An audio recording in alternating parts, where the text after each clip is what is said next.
Dans l'épisode d'Un si grand soleil du mardi 25 octobre, la matinée commence mal pour Élise, Malia Roman. Alors qu'elle s'apprête à partir au travail, Sofia, Marie-Clotilde Ramos-Ibanez, l'interroge sur Fanny. Elle a vu le message qu'elle lui a envoyé la veille et veut donc savoir qui est cette femme. La policière rétorque qu'il s'agit d'une professeure qu'elle a interrogée dans le cadre de l'enquête sur la mort de Damien, Pierre Andro. Mais Sofia n'est pas convaincue et ni une ni deux, elle lui demande si elle a couché avec Fanny.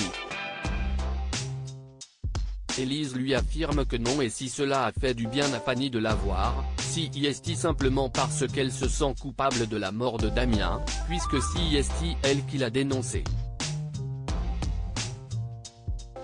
À la paillote, Sofia est à cran, à tel point qu'elle dispute Davia, Jennifer Dubourg-Braconi, pour un rien.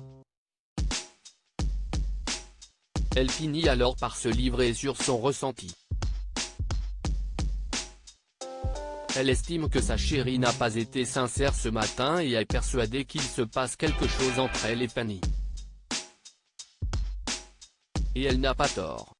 À la fin de la journée, Élise décide de passer aux aveux et révèle à sa femme l'avoir trompée avec Fanny. Si est arrivé une seule fois. Toutefois, Élise estime qu'elles doivent arrêter de se raconter des histoires, ça ne va plus entre elles depuis un moment. Ce n'est pas qu'une phase. Si est bel et bien fini entre elles. Le rapport de l'autopsie de Damien est formel, la pendaison n'est pas la cause de son décès. Si est un tiers qui en est la cause.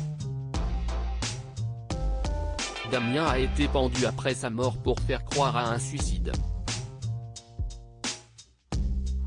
Les policiers vont se replonger dans le passé de la victime et interroger Anthony Collignon, le père de Thaïs, Lila Guiraud. Très remonté contre Damien, ce dernier aurait pu vouloir se venger. Les enquêteurs ont également retrouvé une trace ADN exploitable au domicile de Damien mais celle-ci ne figure pas dans les fichiers de la police. Becker, Yvon Bach, suggère de réaliser une campagne de prélèvement au lycée, d'autant que les élèves l'ont clinché sur les réseaux sociaux. La juge Alphand, Marie-Gaëlle Cal, accède à sa demande. Sauf que cela ne va pas être si facile puisqu'ils vont devoir obtenir avant l'autorisation des parents d'élèves. Élise demande donc l'aide de la proviseure qui lui assure qu'elle fera son possible. Elle interroge toutefois quelques élèves et professeurs. En comprenant que Damien a été assassiné, Thaïs s'effondre mais Kira, Colline Ramos-Pinto, la rassure, elle n'a rien à se reprocher et peut enfin arrêter de culpabiliser. Au même moment, convoqué au commissariat, le père de Thaïs est interrogé par Alex, Benjamin Bourgois. Il lui affirme avoir été seul chez lui le soir du meurtre de Damien.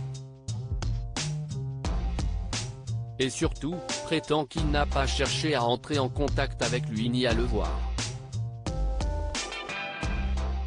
Berthier tombe des nues en découvrant l'identité du futur mari de Sylvie Paul, Renaud Léman, et Johanna, Aurore Delplace, sont devenus inséparables. Après avoir passé le week-end avec lui, l'avocate lui propose de l'inviter à dîner le soir même dans un restaurant argentin. L'occasion pour Johanna de lui raconter qu'elle aurait dû visiter le pays il y a quelques années avec son ex mais Paul l'interrompt. Il ne veut rien connaître de son passé, cela ne l'intéresse pas. Le mariage de Sylvie, Olivia Bruno, et Guillaume, Manuel Blanc, lui, aura lieu dans 15 jours. Excités, les deux tournent au travail sur les préparatifs. Alors que Guillaume regorge d'idées plus impressionnantes les unes que les autres, Sylvie, elle, préférerait une célébration simple. Ce qu'il accepte, puisqu'il ne veut que son bonheur. Alors qu'ils ont presque tout calé, Johanna demande à son oncle si elle pourrait ramener un +1. Ce que Guillaume accepte. Marion, Esther Van der Driche, et Laurent Berthier, Khalid Madour, sont invités à dîner chez Sylvie. Laurent a acheté un bouquet de fleurs mais Marion veut faire bonne impression et décide également d'apporter une bonne bouteille. Sauf qu'en découvrant que le futur mari de Sylvie est Guillaume, Berthier n'est pas ravi. Au cours du dîner, Marion s'intéresse à celui qui va épouser sa tante. Il lui raconte notamment être bénévole pour une association qui aide les jeunes défavorisés. Laurent lui balance alors que lorsqu'on passe sa vie à briser celle des autres, on a besoin de se donner bonne conscience. Alors que Marion demande à son mari les raisons de cette agression, celui-ci lui explique que c'est Guillaume qui a engagé le détective privé qui est venu fouiller dans son passé après sa tentative de suicide. Mais Marion a surtout peur de ce que va penser sa tante s'ils font la tête à son mari à chaque fois qu'il le voit.